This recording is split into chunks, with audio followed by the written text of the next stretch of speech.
Hey there, folks. Welcome to our cozy nook of tales and adventures. Today, like every episode, we're unlocking the doors of imagination to explore new worlds, meet fascinating characters, and experience unique emotions. I promise to take you on an unforgettable journey through the power of words.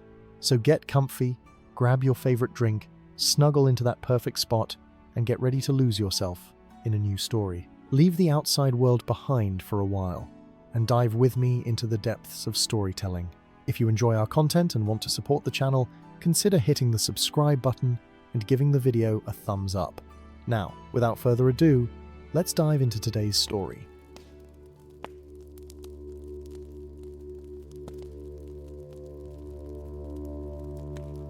In the days before the great adventures of Bilbo Baggins, when the Shire was perhaps even more peaceful than it is now, if such a thing can be imagined, there lived in Hobbiton a young hobbit maiden by the name of Primrose Greenhill. She was known throughout the Four Farthings for her kindness and her peculiar habit of talking to trees, a practice that made the more sensible hobbits shake their heads and mutter about the strange ways of the Greenhill family.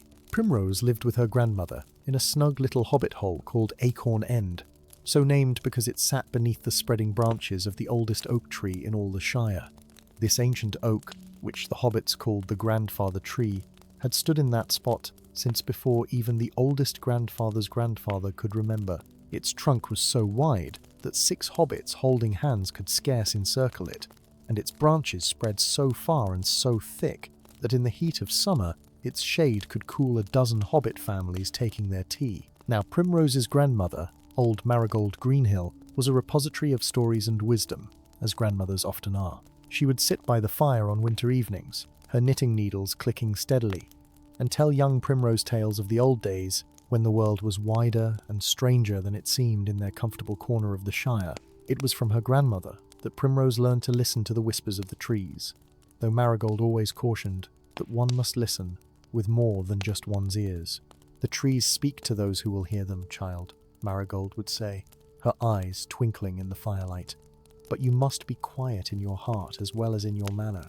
The trees remember things that hobbits have long forgotten, and they know secrets that the very earth keeps close." Primrose took these lessons to heart, and from the time she was a young lass, barely tall enough to reach the lowest branches of the grandfather tree, she would spend hours sitting beneath its boughs, listening to the rustle of its leaves and the creaking of its ancient limbs. The other young hobbits thought her quite odd, preferring as they did to spend their time in more sensible pursuits like helping in the gardens or learning to bake proper seed cakes. But Primrose cared not a whit for their opinions. She found more companionship in the steady presence of the old oak than in all the chattering gossip of the market square. And if truth be told, the tree seemed to appreciate her company as well, for its branches would dip lower when she approached, and the pattern of light through its leaves seemed to dance more merrily when she settled herself against its trunk. It was in the autumn of Primrose's 20th year, when the leaves were turning gold and russet, and the harvest was coming in abundant and fine, that the strange events began which would change not only her life, but the very customs of the Shire itself. The first sign that something was amiss came on a morning when Primrose ventured out to greet the grandfather tree, as was her daily custom. The great oak, which had always seemed to hum with a quiet contentment, felt different somehow. Its leaves, though still green in places, seemed to droop more heavily than the season warranted, and when Primrose placed her hand upon its bark, she felt a trembling deep within the wood, like a heartbeat grown faint and irregular. "What troubles you, old friend?" she whispered, pressing her ear against the trunk as she had done since childhood. For a long moment, there was only the usual sounds, the whisper of wind through branches, the distant chirping of birds. But then, so faint she might have imagined it, Primrose heard something else. It was like a voice, though not quite a voice, more like a feeling that took the shape of words in her mind. "The strength fades," the feeling seemed to say. "The roots grow cold. Winter comes early to these old bones." Primrose pulled back, her heart suddenly heavy with concern. She had heard the tree speak before, in its fashion, but never with such weariness, never with such sorrow. She spent the rest of that day sitting beneath its branches, and when evening came and the stars began to prick through the darkening sky, she reluctantly made her way back to Acorn End. Her grandmother took one look at her troubled face and set aside her knitting. "What ails you, child?" she asked. Though from the knowing look in her eyes, Primrose suspected the old hobbit already had some notion of the answer. "It's the grandfather tree," Primrose said, sinking into the chair by the fire. "It's unwell, grandmother. I can feel it. There's something wrong deep in its roots, something that's draining its strength. If something isn't done, I fear it may not survive another winter." Marigold was quiet for a long while, staring into the flames of the hearth. When she finally spoke, her voice was soft and sad. "I have seen this before," she said. "Long ago, when I was not much older than you are now. The great elm that stood by the Bywater Bridge, it sickened in just such a way. We tried everything we could think of, brought in the wisest plant tenders from Michel Delving, but nothing helped. By spring, it was dead, and they had to cut it down." Primrose felt tears prick her eyes at the thought of the grandfather tree meeting such a fate. "There must be something we can do," she insisted. "Some cure, some help we can give it. Surely in all your stories there must be something." The old hobbit was silent again, and Primrose could see her grandmother's mind working, sifting through decades of accumulated knowledge and half-remembered tales. At last, Marigold rose from her chair and shuffled to an old chest that sat in the corner of the room. From its depths, she drew out a small book, its leather cover worn soft with age, its pages yellowed and fragile. "There is one story," Marigold said slowly, settling back into her chair and opening the book with careful fingers. "A tale my own grandmother told me, though I confess I never knew whether to believe it or count it merely as a fancy." She turned the pages until she found what she sought, then began to read aloud, in a voice that seemed to grow younger and stronger with each word. "In the elder days, when the world was young and the firstborn walked openly under sun and stars, there came a time when a great sickness fell upon the trees of Middle-earth. The elves, who loved all growing things and understood their speech better than any other folk, sought desperately for a cure. They consulted their lore-masters and their healers, but no remedy could they find. At last, in their desperation, they journeyed to the gardens of Yavanna herself, she who is called Kementari, the Queen of the Earth. And Yavanna, seeing their love for the growing things and their deep sorrow at the trees' suffering, took pity upon them. She reached into the heart of the greatest oak in her gardens, and from its very centre, she drew forth a single acorn. But this was no ordinary acorn, for it gleamed with a light like moonlight on water, and its surface was smooth as polished silver. "This is the seed of renewal," Yavanna told the elves. "Plant it in the earth near a tree that suffers, and water it with water drawn from a living spring at dawn. When the acorn sprouts, its roots will intertwine with those of the sick tree, and it will share its strength and vitality. The ailing tree will be healed, and both shall grow strong together. But know this, the acorn will work its magic only once, and only for one who approaches with a pure heart and genuine love for the green and growing world." The elves thanked Yavanna and bore the silver acorn back to Middle-earth with great reverence, and wherever they planted it near a dying tree, that tree was restored to health and vigour. But the acorn itself would vanish once its work was done, returning to Yavanna's gardens to be renewed. And so it was said that the silver acorn still existed somewhere in the world, waiting to be found by one who had true need of it. Marigold closed the book and looked up at her granddaughter. "That is the tale as it was told to me," she said. "Whether there is any truth in it, I cannot say. It may be nothing more than a pretty story, a fancy to comfort those who grieve for trees beyond saving. But then again, the world is older and stranger than most folk credit, and there are powers in it that we hobbits barely glimpse." Primrose sat forward, her eyes bright with hope and determination. "If there's even a chance that such a thing exists, I must try to find it," she declared. "The grandfather tree has been a friend to me all my life. I cannot simply sit by and watch it fade away without making every effort to save it." Her grandmother regarded her with a mixture of pride and concern. "It would be a long journey, child, and likely a dangerous one. The old tales speak of the silver acorn appearing in hidden places, in the deep woods where few dare venture, or atop lonely hills where the wind blows cold and strange. And even if you were to find it, there's no guarantee it would work for a hobbit. The story speaks of elves, after all, and we are a different folk entirely. But Primrose would not be dissuaded. "I have to try, grandmother," she said firmly. "Even if the chance is small, even if the journey is hard, I must make the attempt. The tree has given me so much, so many years of comfort and companionship. How can I do any less for it in its time of need?"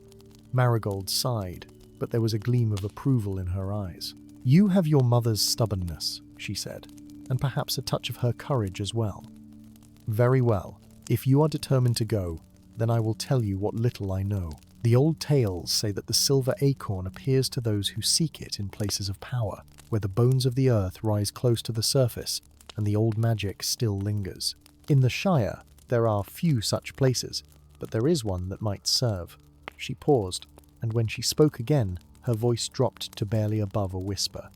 "The green hills, beyond the far downs, near the borders of our land, there stands a circle of ancient stones, raised by folk who dwelt here long before hobbits came to the Shire. It is a place most of our people avoid, for there is a strangeness about it that makes even the boldest uncomfortable. But if the silver acorn is anywhere within reach, it would be there, in that old place of power." Primrose felt a shiver run down her spine, but she set her jaw determinedly. "Then that is where I shall go," she said. "I'll leave at first light tomorrow." The rest of that evening was spent in preparation. Marigold, seeing that her granddaughter could not be turned from her purpose, helped her pack a sturdy knapsack with provisions for the journey. They included a good quantity of seed cakes, some cheese wrapped in cloth, a flask of elderflower cordial, and a warm cloak against the chill of the autumn nights. Marigold also pressed into Primrose's hands a small silver pendant that had belonged to her own mother. "This has been in our family for generations," the old hobbit said softly. "It is said to bring luck to travelers and to ward against harm. Wear it, and may it keep you safe on your journey." Primrose clasped the pendant around her neck, feeling its slight weight settle against her chest. She embraced her grandmother, holding the old hobbit close. "I'll return as soon as I can," she promised, "and I'll bring the cure for the grandfather tree, you'll see." That night, Primrose lay in her bed, listening to the familiar sounds of Acorn End settling around her. She thought of the journey ahead, of the strange stones and the mysterious silver acorn, and despite her determination, she felt a flutter of anxiety in her stomach. She had never ventured beyond the borders of the Shire before, never spent a night away from the comfort of her own bed. But whenever doubt crept in, she thought of the grandfather tree, of its ancient strength failing, and her resolve hardened once more. Dawn came cold and grey, with mist lying thick in the hollows and clinging to the grass like cobwebs. Primrose rose early, dressed in her sturdiest walking clothes, and shouldered her pack. Marigold was already awake, warming some porridge over the fire, and filling a smaller flask with hot tea for the road. "Eat something before you go," the old hobbit insisted, ladling porridge into a bowl. "It's a long walk to the green hills, and you'll need your strength."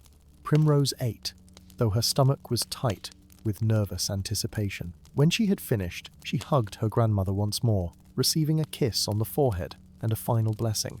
Then, with the mist swirling about her feet and the morning star still visible in the lightening sky, she set off on her journey. The path from Hobbiton led west and north, through country that Primrose knew well at first. She passed the mill where the Sandyman ground grain, its wheel turning slowly in the morning quiet. She crossed the bridge over the water, its stones slippery with dew. She walked through fields where the last of the harvest was being gathered, and farmers raised their hands in greeting as she passed. But as the morning wore on and the sun climbed higher, burning away the mist, she found herself in less familiar territory. The neat hedgerows and well-tended gardens gave way to wilder country, where the grass grew tall and unkempt, and scraggly bushes clustered together like gossiping neighbours. The path grew narrower and less distinct, and at times Primrose had to pause to make certain she was still heading in the right direction.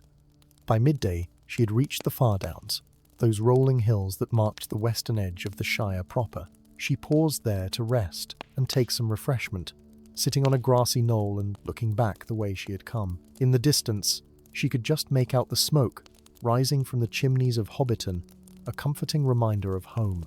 But when she turned to face west, toward the green hills that rose like sleeping giants on the horizon, she felt the weight of the unknown pressing upon her. The country beyond the Far Downs was different from the comfortable lands of the Shire. Here the grass grew rougher and coarser, studded with thistles and brambles that caught at her skirts. The trees, where they grew at all, were twisted and gnarled, their branches reaching out like arthritic fingers, and there was a quality to the silence that made Primrose uneasy.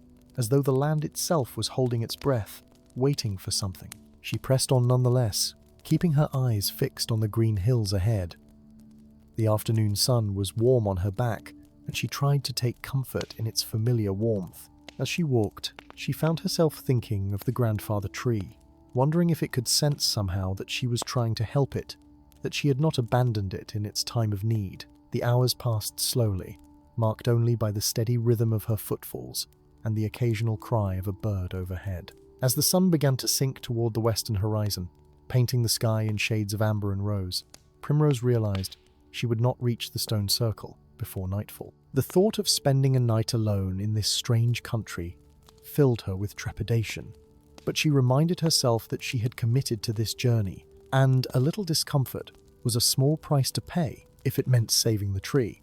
She began to look for a suitable place to make camp. At the base of one of the green hills, she found a small hollow sheltered by an outcropping of rock. It was not the cozy comfort of her hobbit hole, but it would serve to keep the wind off and provide some sense of security. She gathered what dry wood she could find and managed to coax a small fire into life, grateful for the skills her grandmother had taught her. As darkness fell and the stars began to emerge overhead, Primrose sat by her little fire, wrapped in her cloak and eating a modest supper of seed cake and cheese. The night sounds of this wild country were different from those she knew at home. There were rustlings in the grass that might have been mice or might have been something larger. Once, she heard a long, mournful cry from somewhere in the distance, like an owl but deeper and more resonant. She pulled her cloak more tightly around herself and added another stick to the fire. Despite her unease, exhaustion eventually overtook her, and she dozed fitfully, waking at every strange sound. In the darkest hours before dawn, when the fire had burned down to glowing embers, she woke with a start to find she was not alone.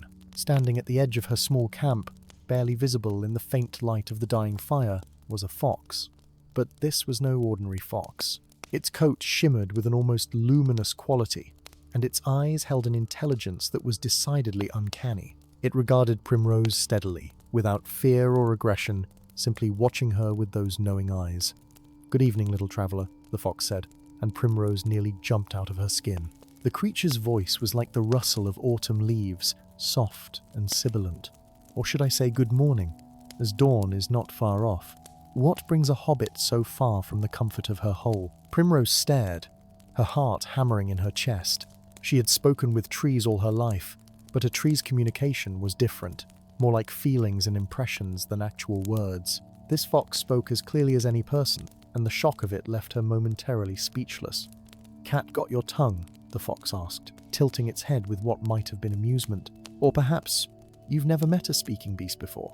I assure you, I mean you no harm.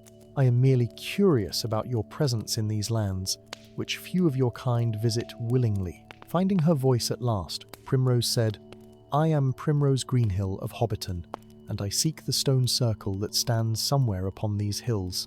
I am searching for something that may help save a dying tree, a friend of mine who has grown sick." The fox's ears pricked forward with interest. "Ah, a seeker then, and one motivated by love rather than greed. That is rare enough in these diminished days. The stone circle you seek lies just beyond the crest of the hill above us. But I must warn you, little hobbit, it is a place of old power, and such places do not always welcome visitors kindly." "I have to try," Primrose said firmly, though her voice trembled slightly. "The grandfather tree has been a part of my life since before I can remember. If there's any chance of saving it, I must take it." The fox regarded her for a long moment, and something in its expression seemed to soften. "Very well," it said at last. "Since you travel for love's sake rather than for power or treasure, I will give you a piece of advice. When you reach the stone circle, you must wait until the sun rises and touches the tallest stone. At that moment, if the silver acorn is there to be found, it will reveal itself. But you must be quick, for the window of time is brief, and if you miss it, you will have to wait a full turning of the seasons to try again." Primrose felt a surge of gratitude. "Thank you," she said earnestly. "I am in your debt." The fox made a sound that might have been a laugh. "I require no debt, little seeker. Your heart is pure, and that is payment enough. But take care, for the stone circle tests those who enter it. Face whatever you see with courage and honesty, and you may yet find what you seek." With that cryptic warning, the fox turned and melted away into the darkness, moving so silently it might have been a shadow rather than a living creature. Primrose sat staring after it, wondering if she had perhaps dreamed the entire encounter. But no, she was quite awake, and the fox's words echoed clearly in her memory. She could not sleep after that, and so she sat by the embers of her fire, watching as the sky slowly lightened from black to deep blue to pale grey. When the first hints of pink began to touch the eastern horizon, she gathered her belongings, kicked dirt over the remains of her fire, and began to climb the hill. The ascent was steeper than it had looked from below, and soon Primrose was puffing with exertion. But she pressed on, driven by the knowledge that dawn was approaching and she must reach the stone circle in time. Her legs ached, and her breath came in short gasps, but still she climbed. At last, just as the sun's first rays were breaking over the distant horizon, she crested the hill and found herself standing before the stone circle. It was both more impressive and more unsettling than she had imagined. 9 great stones stood in a perfect ring, each taller than 3 hobbits standing on each other's shoulders. They were ancient beyond reckoning, their surfaces weathered and pitted by countless years of wind and rain. Strange markings covered them, symbols that hurt the eyes to look at directly, as though they belonged to some language never meant for mortal understanding. In the center of the circle, one stone stood taller than the rest, reaching up toward the lightening sky like a finger pointing to the heavens. Primrose remembered the fox's words. She must wait until the sun touched that tallest stone, and then the silver acorn would reveal itself if it was there to be found. The air within the circle felt different from the air outside it. It was heavier somehow, charged with an energy that made the hair on the back of Primrose's neck stand up. Each breath she took seemed to carry whispers with it, voices too faint to understand, but unmistakably present. She wanted to turn and flee, to run back down the hill and all the way home to the safety of Acorn End, but she thought of the grandfather tree, of its failing strength and its silent plea for help, and she steeled herself. Taking a deep breath, Primrose stepped across the threshold and into the circle. The moment her feet crossed that invisible boundary, the world changed. The wind that had been blowing steadily across the hilltop suddenly died away completely, leaving a stillness so profound it felt oppressive. The whispers grew louder, though still incomprehensible, swirling around her like autumn leaves caught in an eddy. She walked slowly toward the center of the circle, where the tallest stone stood. The grass beneath her feet was different here, greener and more lush than it had any right to be so late in the season. Small white flowers, like stars fallen to earth, dotted the ground. As she approached the central stone, she noticed that its surface was smoother than the others, almost polished, and the symbols carved into it seemed to writhe and shift when she looked at them from the corner of her eye. The sun was rising steadily now, its golden light spilling across the landscape. Primrose positioned herself where she could watch the tallest stone, waiting for that first ray of direct sunlight to touch its peak. Her heart was beating so hard she could feel it in her throat. What would happen when the sun struck the stone? Would the acorn simply appear, or would there be some test she must pass? She did not have long to wait. As she watched, the sun cleared the distant horizon completely, and a single beam of light shot across the hilltop like a golden spear. It struck the top of the central stone, and in that instant, everything changed. The stone began to glow from within, a soft, silvery light that pulsed like a heartbeat.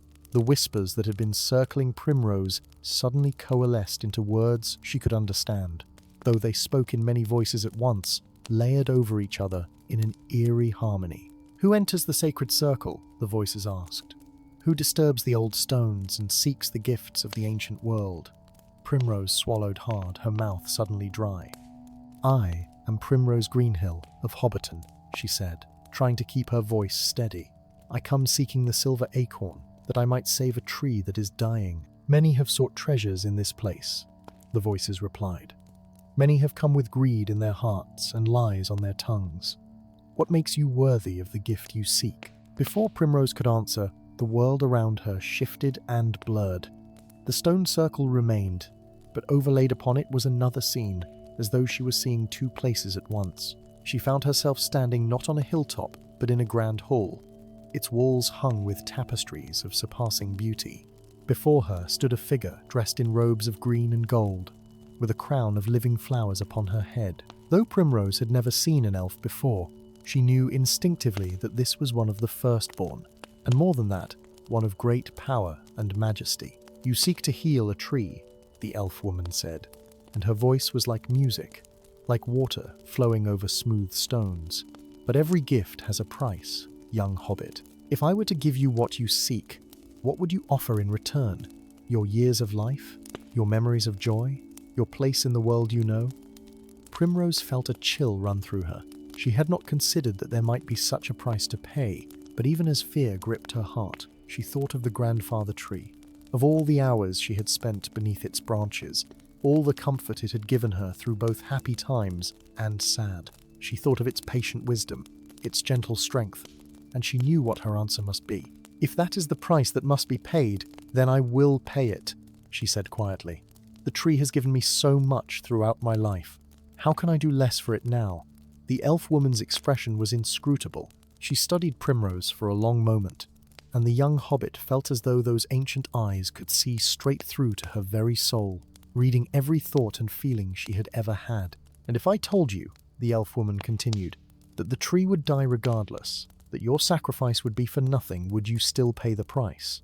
This question was harder, and Primrose hesitated. To give up everything for a purpose that would succeed was one thing, but to sacrifice for nothing seemed almost foolish. Yet even as she thought this, she realized that the tree's potential survival was not really the point. The point was that she loved the tree, that it had been her friend, and that one does not abandon a friend simply because the odds are poor.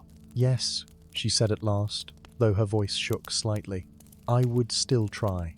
Even if the chance of success was small, even if it were hopeless, I would still try to help a friend in need." The elf woman smiled then, and it was like the sun breaking through clouds. "That is the answer I hoped to hear," she said. "You are worthy, Primrose Greenhill. Not because of what you would sacrifice, but because you would sacrifice it for love rather than glory or gain. The silver acorn will be yours, but know this. The price is not what you feared.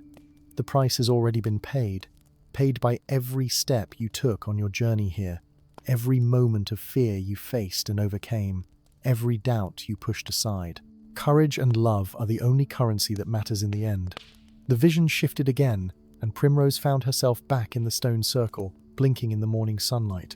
But something had changed. There, at the base of the tallest stone, gleaming softly in the grass, lay a single acorn. It was exactly as her grandmother's story had described, smooth as polished silver, glowing with an inner light that seemed to come from no earthly source. With trembling hands, Primrose knelt and picked it up. It was warm to the touch, and the moment her fingers closed around it, she felt a surge of energy flow through her, as though the life force of every tree in the world was concentrated in that tiny seed. She held it carefully, reverently, understanding that she held something precious beyond measure. "Thank you," she whispered. Not sure if she was addressing the stones, the elf woman from the vision, or perhaps Yavanna herself. "I will use this gift wisely and well." The silvery glow in the central stone began to fade, and the strange heaviness in the air lifted. The whispers died away, leaving only the normal sounds of morning, the singing of birds, the rustle of grass in the returning breeze. Primrose stood, tucking the silver acorn carefully into the deepest pocket of her dress, where it would be safe. She turned to leave the circle, but paused at its edge to look back one last time. The stones stood silent and ancient, as they had for countless ages, giving no sign of the magic that had just transpired. Primrose bowed respectfully to them, a gesture that felt appropriate even if no one was watching, and then she stepped back across the threshold and out of that sacred space. The sun was fully risen now, warming the hilltop and chasing away the last wisps of morning mist. Primrose felt lighter somehow, as though a weight she had not known she was carrying had been lifted from her shoulders. The silver acorn in her pocket seemed to pulse gently with its own rhythm, a comforting reminder that her quest had not been in vain. She began her descent from the green hills, retracing the path she had taken the day before. The wild country that had seemed so strange and threatening now appeared merely unfamiliar, and she found herself noticing details she had missed in her anxious rush to reach the stone circle. There were patches of late-blooming heather dotting the hillsides, their purple flowers swaying in the breeze. Small birds with bright yellow breasts hopped from bush to bush, singing cheerfully. The morning sun painted everything in shades of gold and amber, and despite her weariness, Primrose felt her heart lift. As she walked, she became aware that she was not alone. A presence seemed to accompany her, not threatening but watchful. She caught glimpses of movement from the corner of her eye, a flicker of russet fur behind a rock, a flash of white-tipped tail disappearing into the grass. The fox, she realized, was following her, though whether out of curiosity or some other reason, she could not say. At last, when she had travelled perhaps a mile from the green hills, the fox showed itself openly, trotting alongside her, as though they were old companions out for a morning stroll. Primrose glanced down at the creature, noting again how its coat seemed to shimmer with that uncanny luminescence. "You found what you sought," the fox observed. Its voice held a note of satisfaction. "I can sense the old magic upon you, little seeker. You were successful in your quest." "Yes," Primrose replied, patting her pocket where the acorn rested. "Thanks in part to your guidance. I am grateful for your help." The fox made that sound again that might have been laughter. "I did little enough. You faced the test with courage and honesty, and that is what mattered. But tell me, Primrose Greenhill, do you understand what you carry?" Primrose considered the question. "It is the silver acorn," she said slowly, "a gift from Yavanna to heal dying trees. My grandmother told me the story of how the elves received it in the elder days. That is the tale as it is commonly told," the fox agreed. "But there is more to it than that. The silver acorn does not simply heal a sick tree. It binds the healer to the healed, creating a connection that runs deeper than roots in soil. When you plant that acorn and the sick tree is restored, you will be changed as well. You will understand the language of trees more clearly than you ever have before, and they will understand you. You will become, in a sense, a bridge between the worlds of hobbits and the green growing things." Primrose felt a flutter of apprehension. "Is that the true price, then?" she asked. "That I will become something other than what I am?" The fox shook its head. "You will still be yourself, little one, but you will be yourself with new understanding, new perception. Is that so terrible a fate? You have always loved the trees and listened to their speech. This simply makes that gift stronger and more clear." When the fox put it that way, it did not seem so frightening.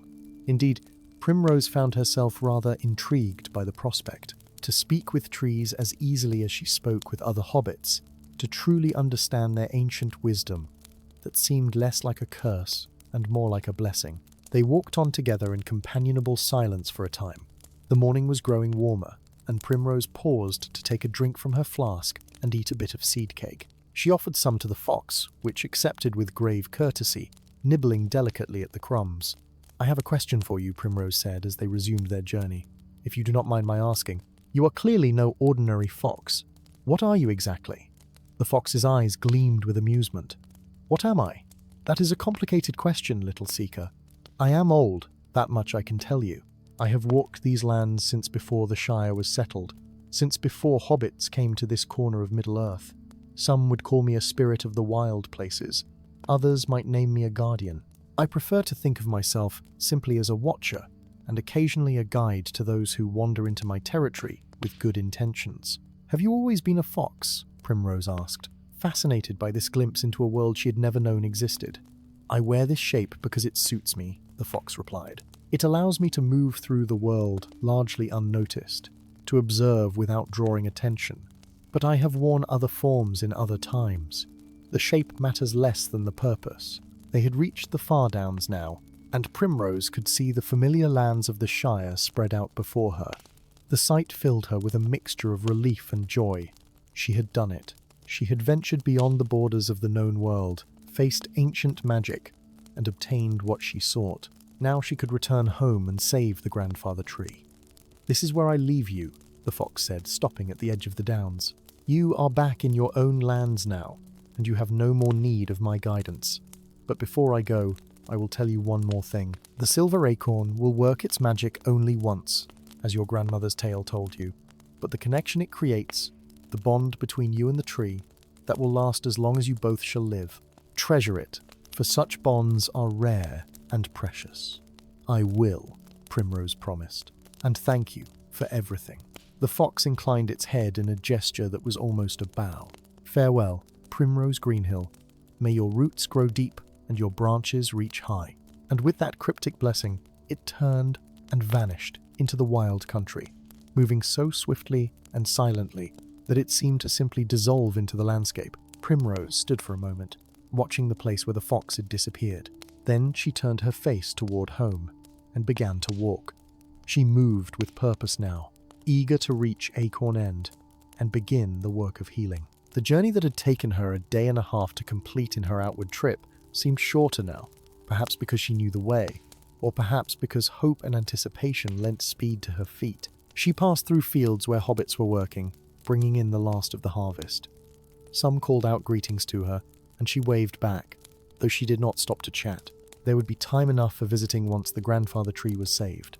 She crossed the bridge over the water, its familiar stones a welcome sight. She passed the mill and the smithy, and finally, as the sun was beginning to sink toward the western horizon, she came within sight of Acorn End. Her grandmother was standing in the doorway, as though she had been watching for Primrose's return. When she saw her granddaughter approaching, the old hobbit's face broke into a smile of relief and joy. Primrose quickened her pace, almost running the last few yards, and then she was in her grandmother's arms, being hugged tightly. "You found it," Marigold said, and it was not a question but a statement. "I can see it in your face, child. You found the silver acorn." "I did," Primrose confirmed, pulling back slightly and reaching into her pocket. She drew out the acorn, and even in the fading daylight, its silvery glow was visible. Her grandmother gasped softly. "By all the stars," Marigold whispered, reaching out a tentative hand as though to touch the acorn, then thinking better of it. "I never truly believed the tale until this moment. To see it with my own eyes, a genuine gift from the elder days. You have done well, child. Very well indeed. Come," Primrose said, carefully returning the acorn to her pocket. "We must go to the grandfather tree." The story said the acorn must be planted near the sick tree and watered with water from a living spring at dawn. "We should prepare everything tonight so we can begin at first light." Marigold nodded, her expression growing serious. "There is a spring in Farmer Cotton's field, just beyond the old stone wall. The water rises clear and cold from deep in the earth, and it has never run dry, even in the driest summers. That will serve our purpose. I will fetch a bucket while you go and see how the tree fares." Primrose made her way through the gathering dusk to where the grandfather tree stood. Her heart clenched as she drew near, for even in the dim light she could see that the tree had worsened in her absence. More leaves had fallen, littering the ground like scattered gold coins. The branches that had once reached so proudly toward the sky now drooped earthward, as though the tree no longer had the strength to hold them high. When she placed her hand against the trunk, the trembling she had felt before was stronger now, and the bark felt cold beneath her palm, cold as stone. "Hold on," she whispered to the tree. "Just hold on a little longer.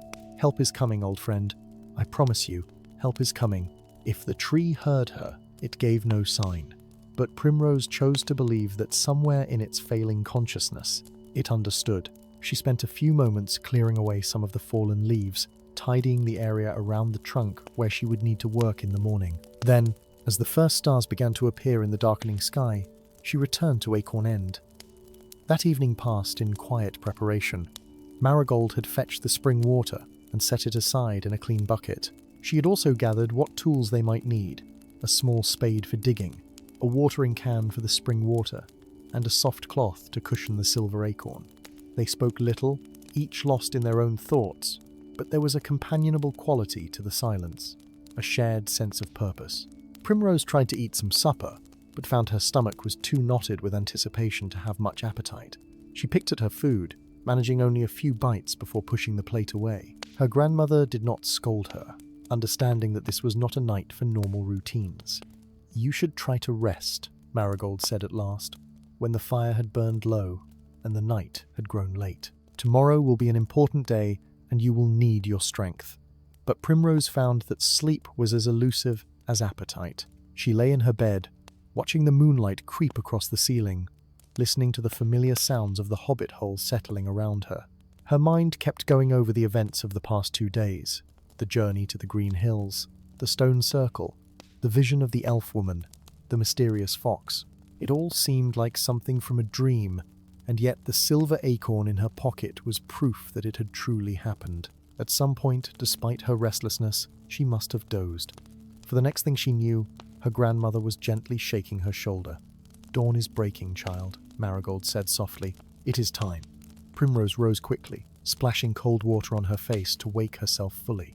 She dressed in simple clothes, practical garments that would not matter if they got dirty. She took the silver acorn from where it had rested on her bedside table all night, marveling again at its beauty and the power it contained. Then, with her grandmother carrying the bucket of spring water and Primrose holding the acorn, they made their way to the grandfather tree. The world was hushed in that moment, between night and day, when even the birds had not yet begun their morning songs.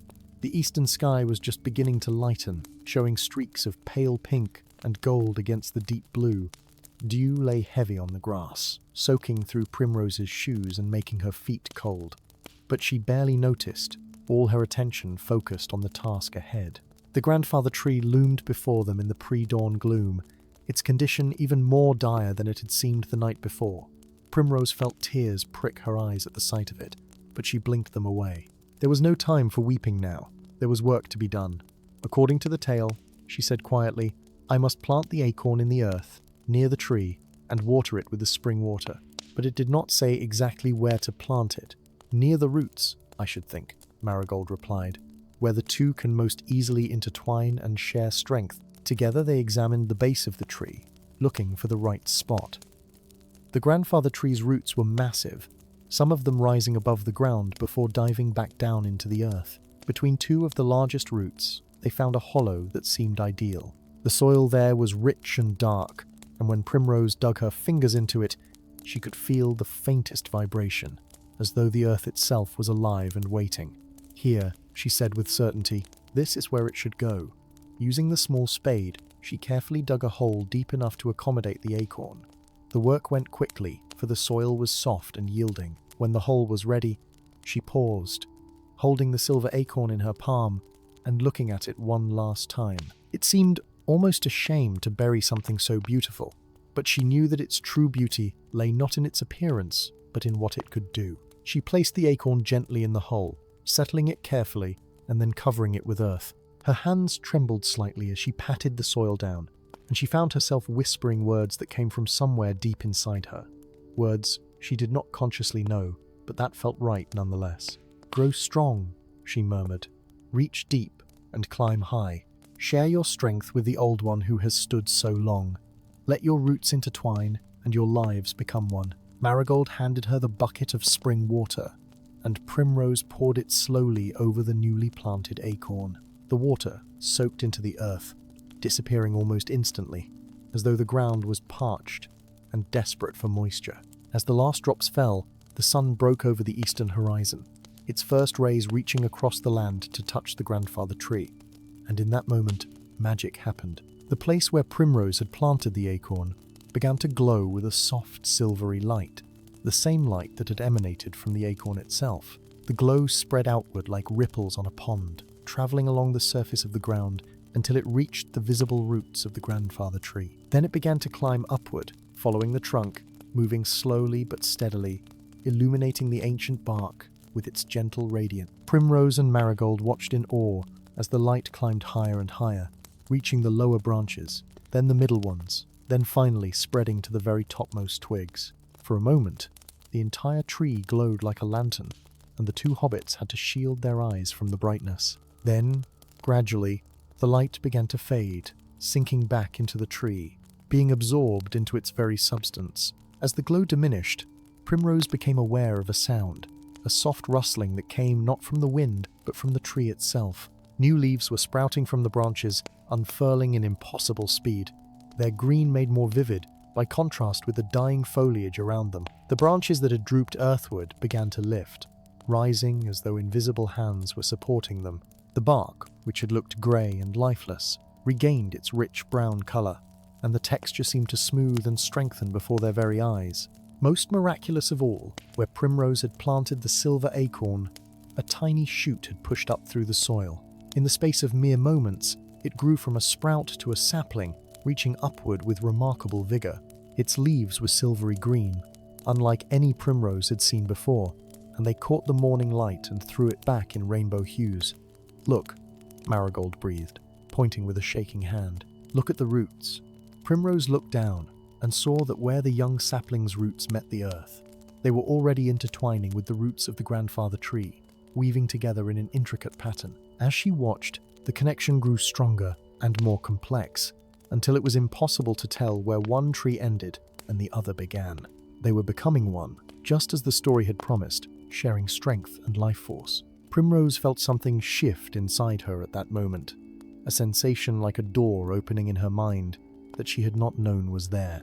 Suddenly, she could hear the grandfather tree not as vague impressions or feelings, but as clear as if it was speaking aloud. And it was not just one voice she heard, but two, the ancient deep tones of the old oak and the bright, eager voice of the young silver sapling, harmonizing together in perfect accord. "Thank you," the voices said, and the gratitude in them was so profound that Primrose felt tears streaming down her cheeks. "Thank you, young friend, for your courage and your love. We are whole now, both old and new, past and future joined together. And you, Primrose Greenhill, are part of this joining. You are bound to us as we are bound to each other." Primrose reached out and placed both her hands on the trunk of the grandfather tree, and she felt the life force flowing through it, strong and steady now, no longer faltering. She could sense the water being drawn up from deep in the earth, traveling through root and trunk and branch to every leaf. She could feel the sunlight being transformed into sustenance, the ancient alchemy of growth and renewal.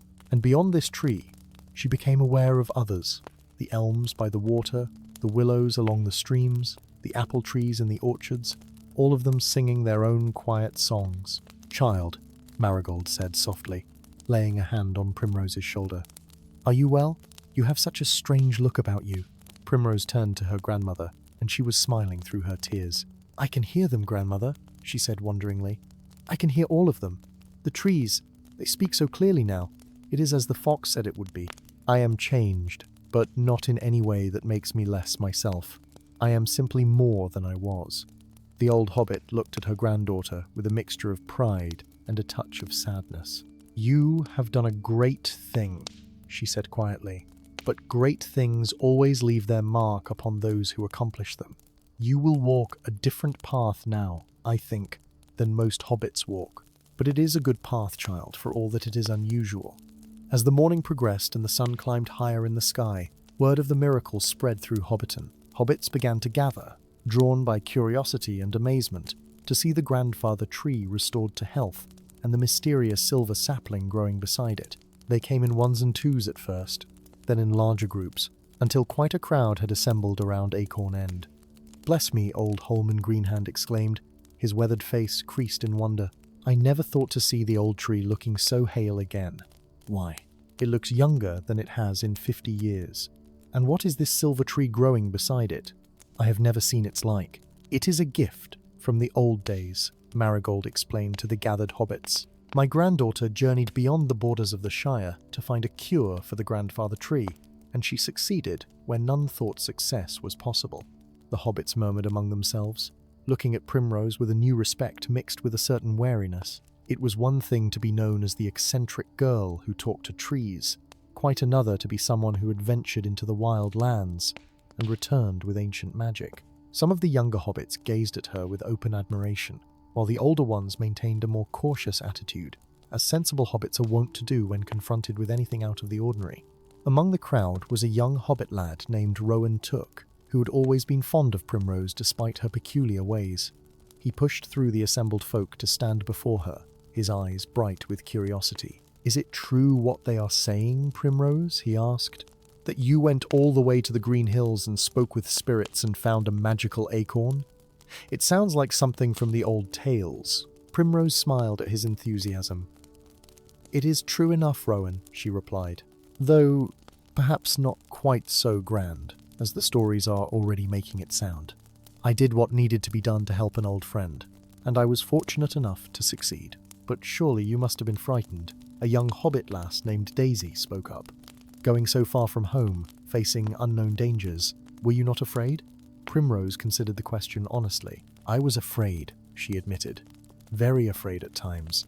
but I found that fear is not such a terrible thing if you do not let it stop you from doing what you know to be right. The grandfather tree needed help, and I was the only one who could provide it.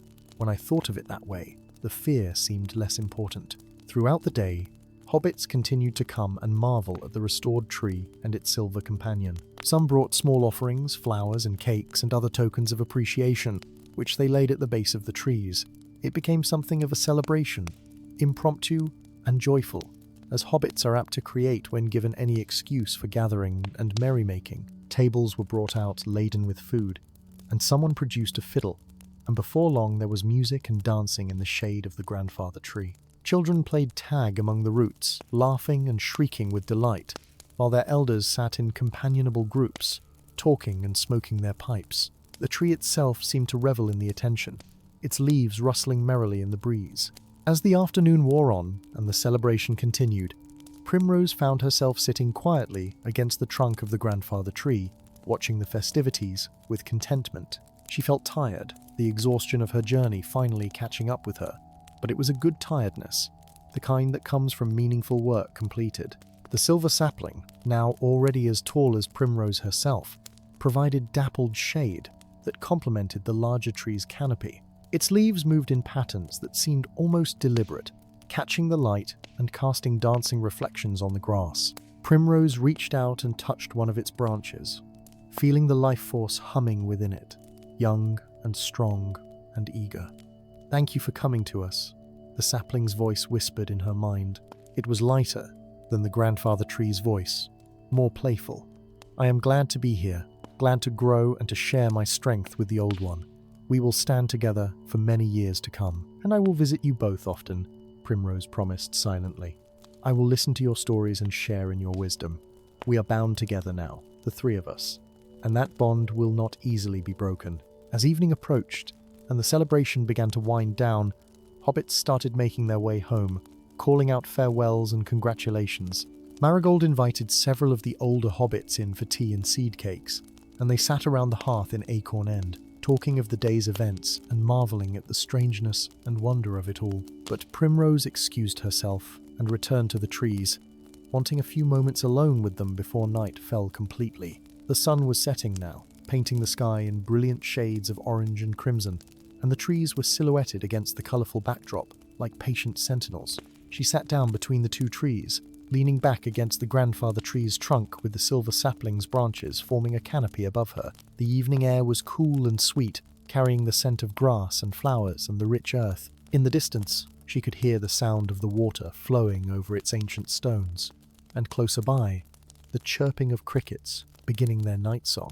As the stars began to appear one by one in the darkening sky, Primrose felt a profound sense of peace settle over her. She had accomplished what she set out to do.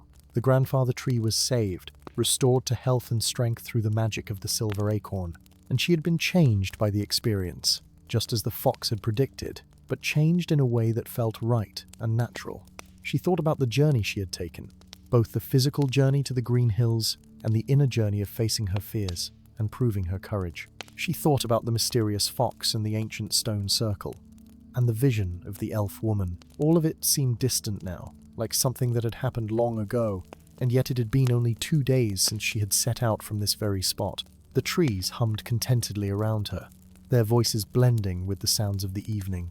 She could hear them more clearly than ever before, not just the grandfather tree and the silver sapling, but all the trees of Hobbiton and beyond. They sang of seasons turning, of roots delving deep and branches reaching high, of patient growth and enduring strength. They sang of the interconnectedness of all living things, of how every tree and plant and creature was part of a greater whole, and Primrose understood now that this was her gift and her burden, to be a bridge between the world of hobbits and the world of trees, to hear their ancient wisdom, and perhaps, when the time was right, to share it with others who had ears to hear.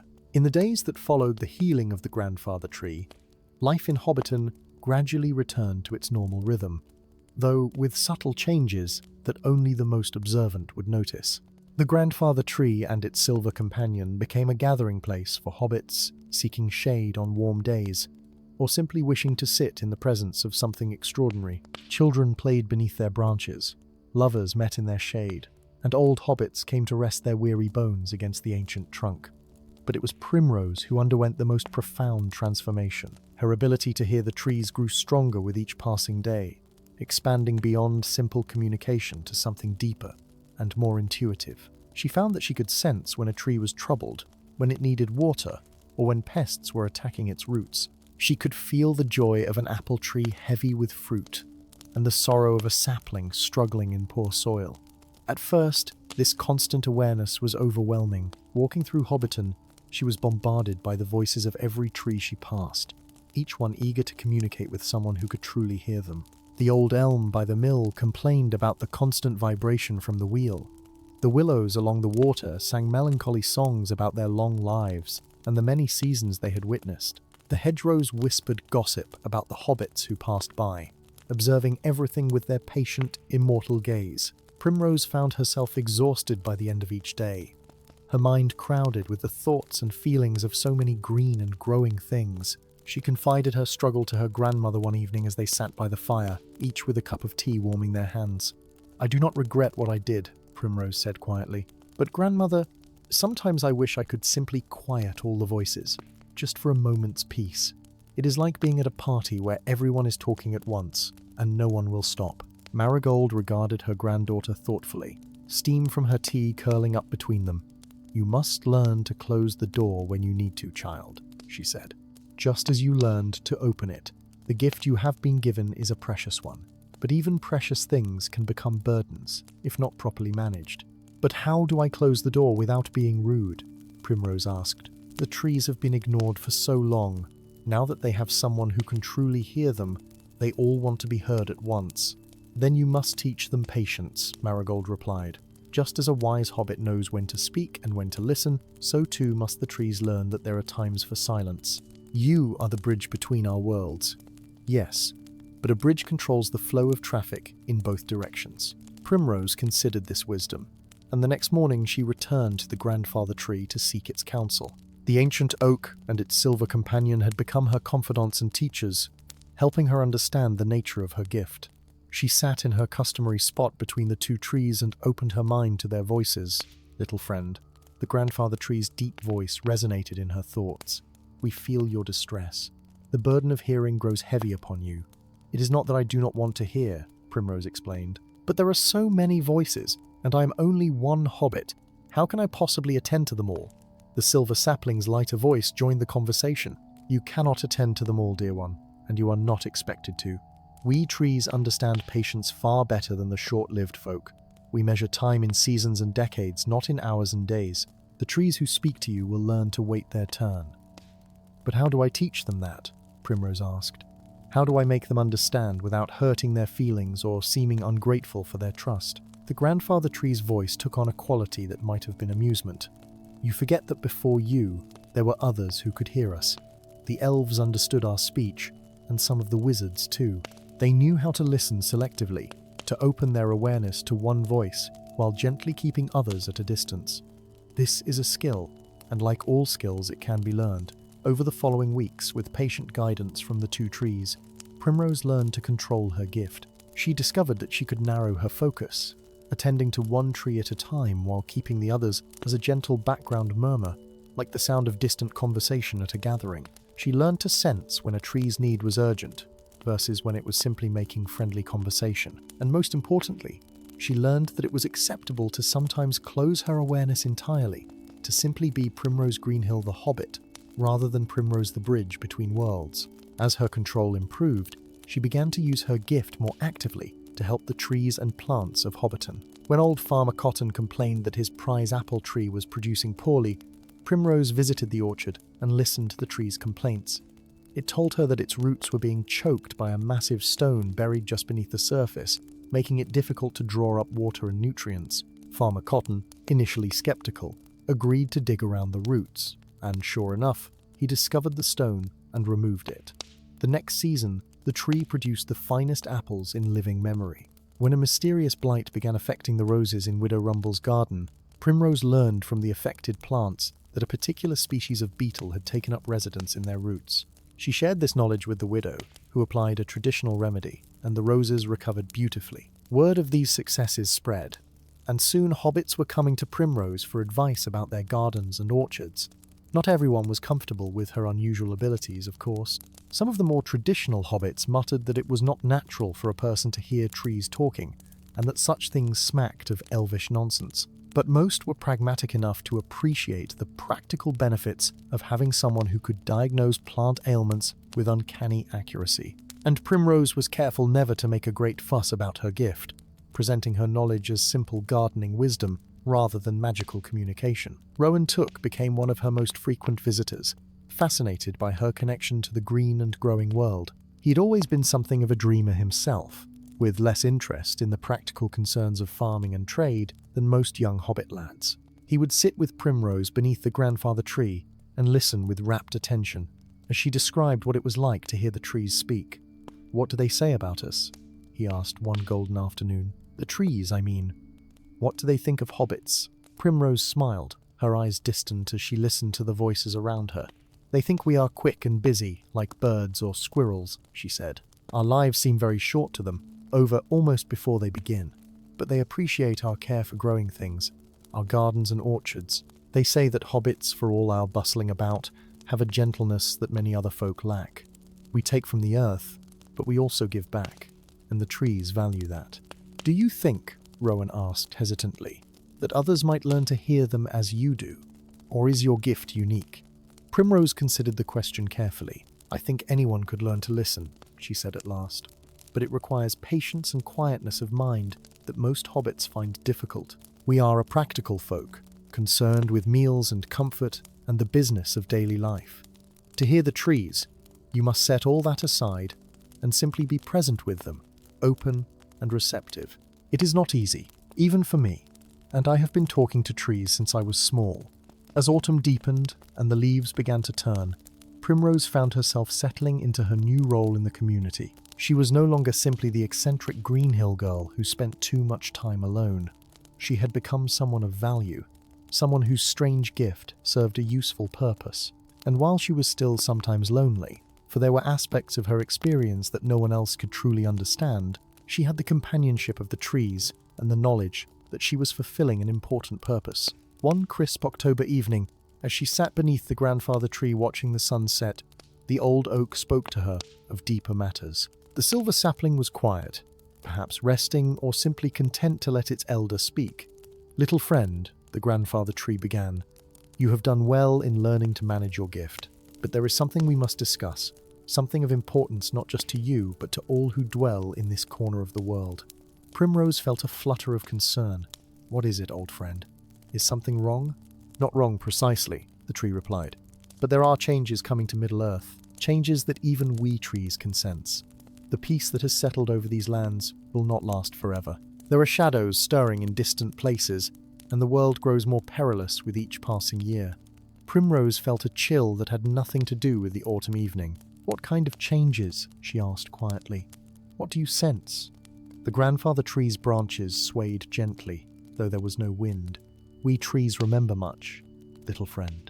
We remember the darkness that came before, ages ago when the shadow fell across the land. We remember how the woods grew silent and the very earth seemed to hold its breath in fear. That same quality is beginning to creep back into the world, subtle yet unmistakable. It starts at the edges, in the wild places, and spreads slowly inward like frost creeping across a window pane.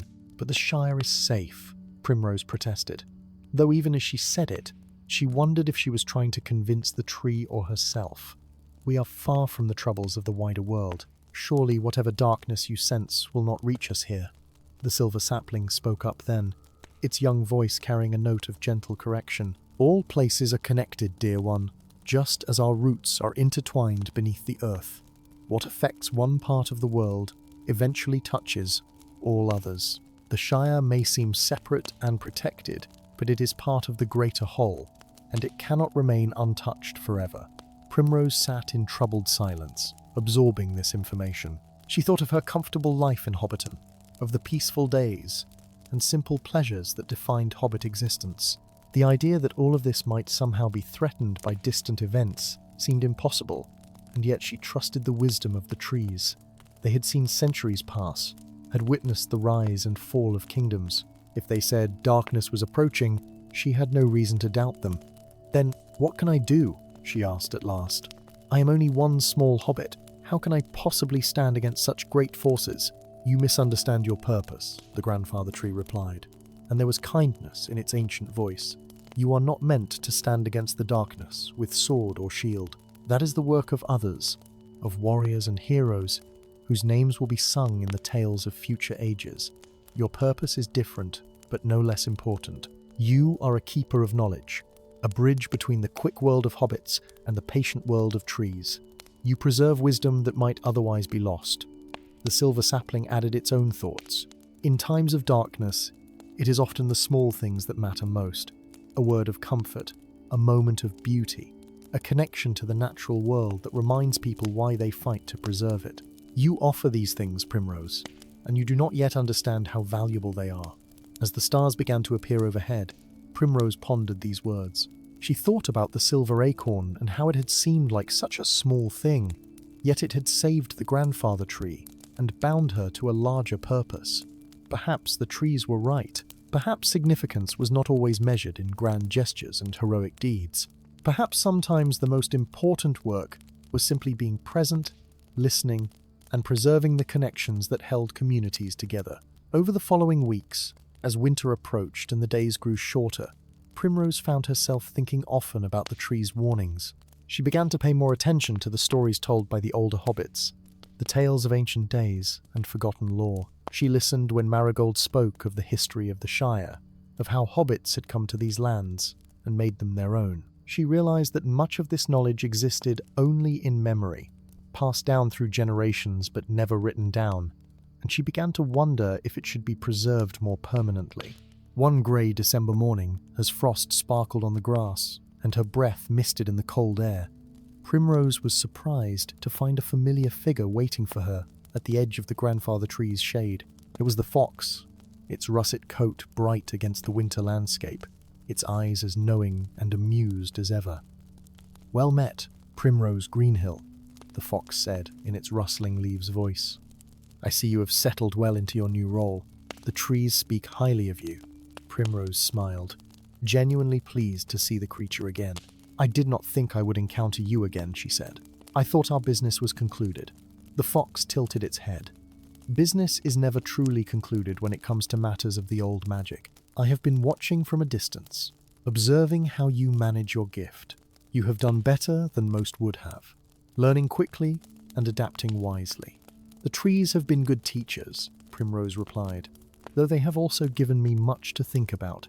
They speak of darkness coming, of changes approaching." The fox's expression grew more serious.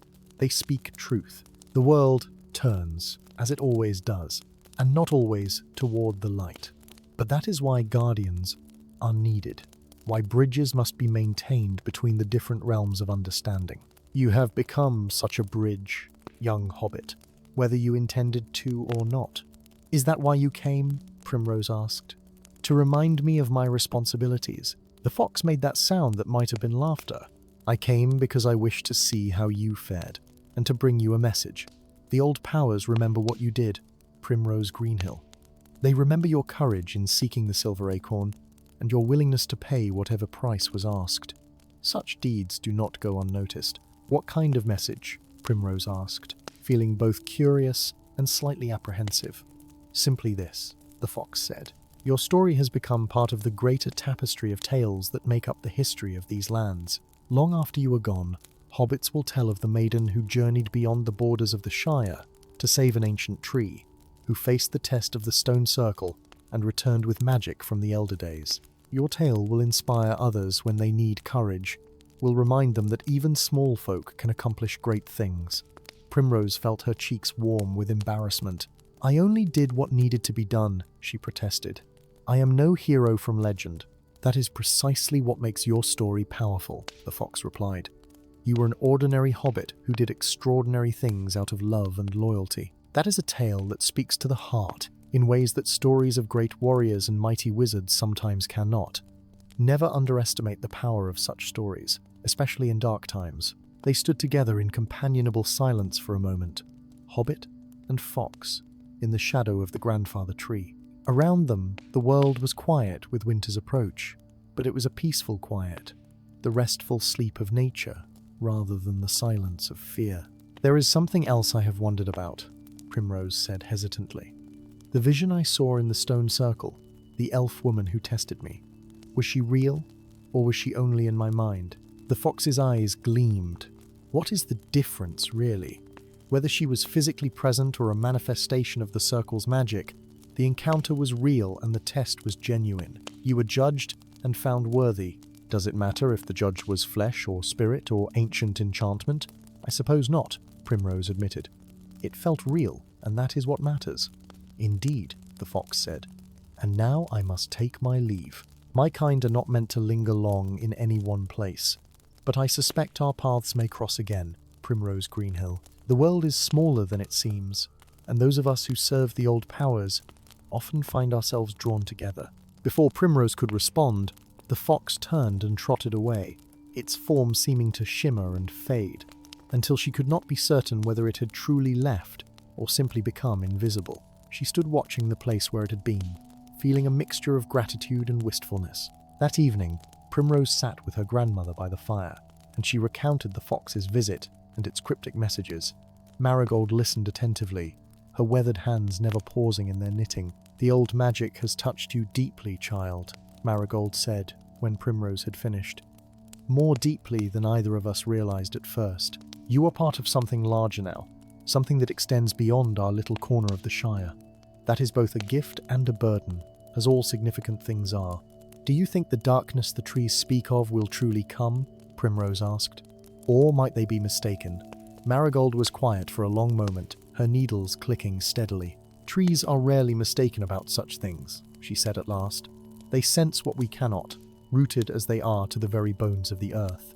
If they say change is coming, then change will come. But remember, child, change is not always terrible.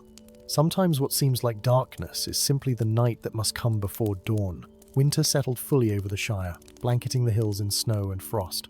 The grandfather tree and its silver companions stood together through the cold months, their bare branches tracing delicate patterns against the grey sky.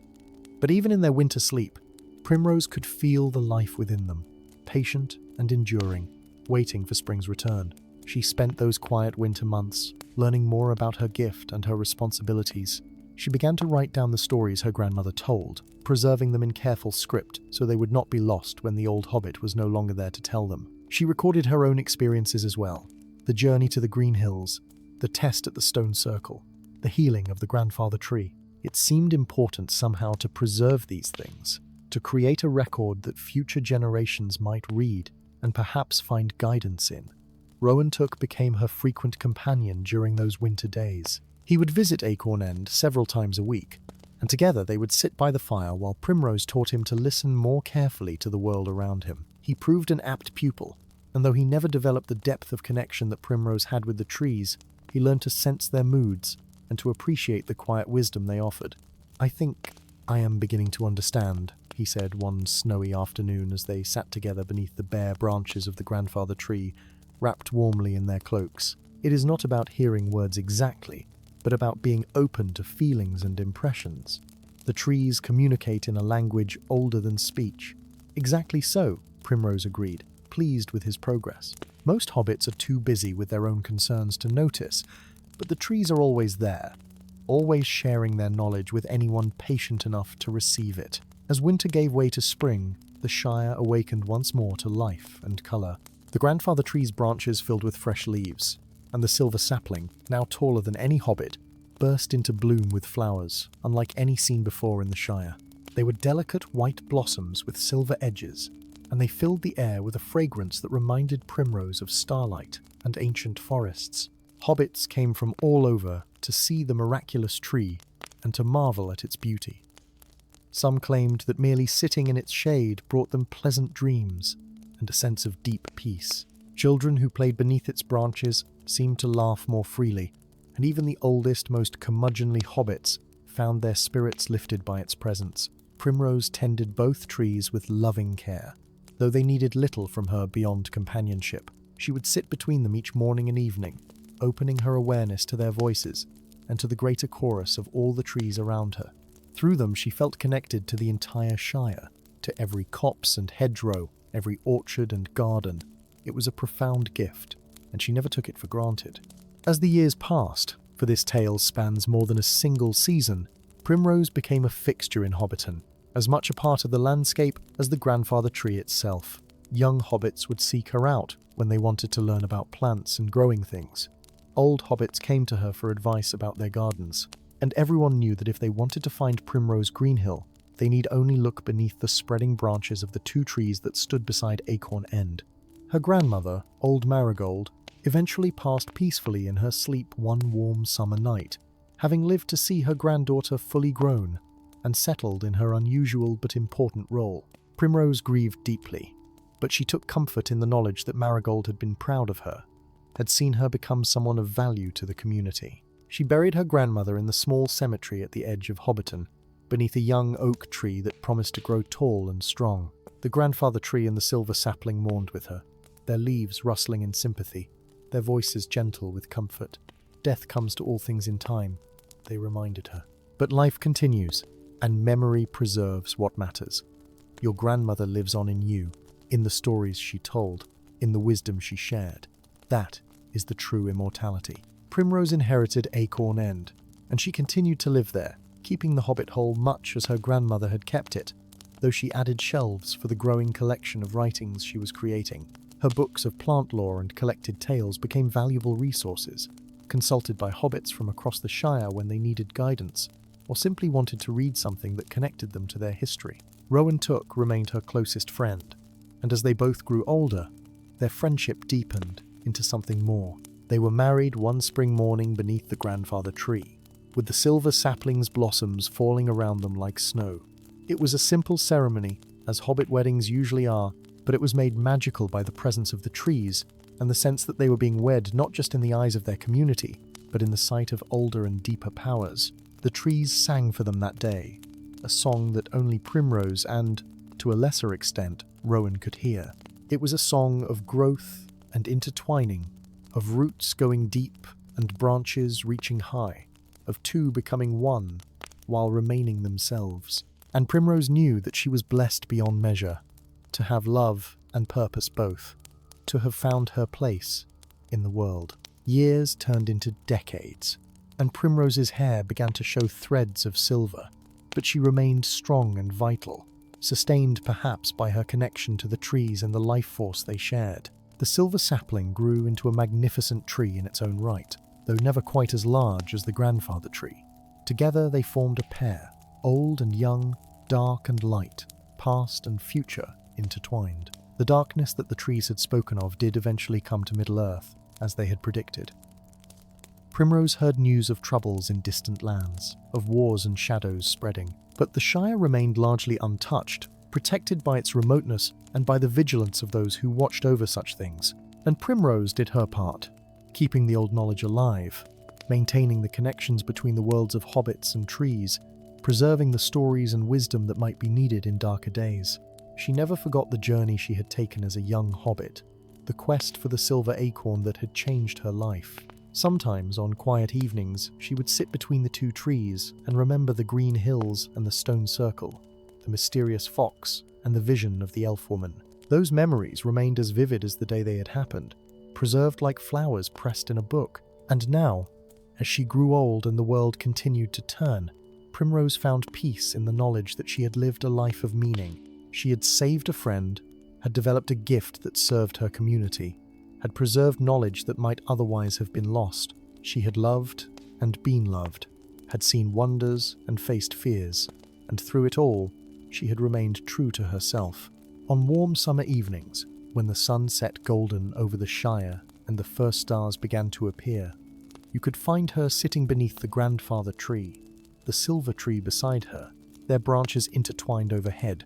She would sit in quiet contentment, listening to the trees sing their ancient songs, feeling the life force that connected all growing things, and knowing that she was exactly where she was meant to be. The trees would whisper to her of seasons past and seasons yet to come, of the eternal cycle of growth and rest, of the patient wisdom that comes from being rooted in one place and watching the world change around you.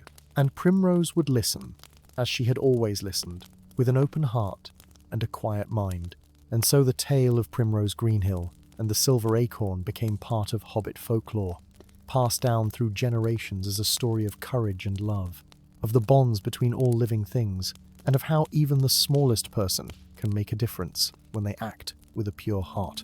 Parents would tell it to their children at bedtime, speaking of the young hobbit who journeyed beyond the borders of the known world to save an ancient friend. The grandfather tree and the silver tree still stand to this day, or so it is said, in Hobbiton beneath the stars.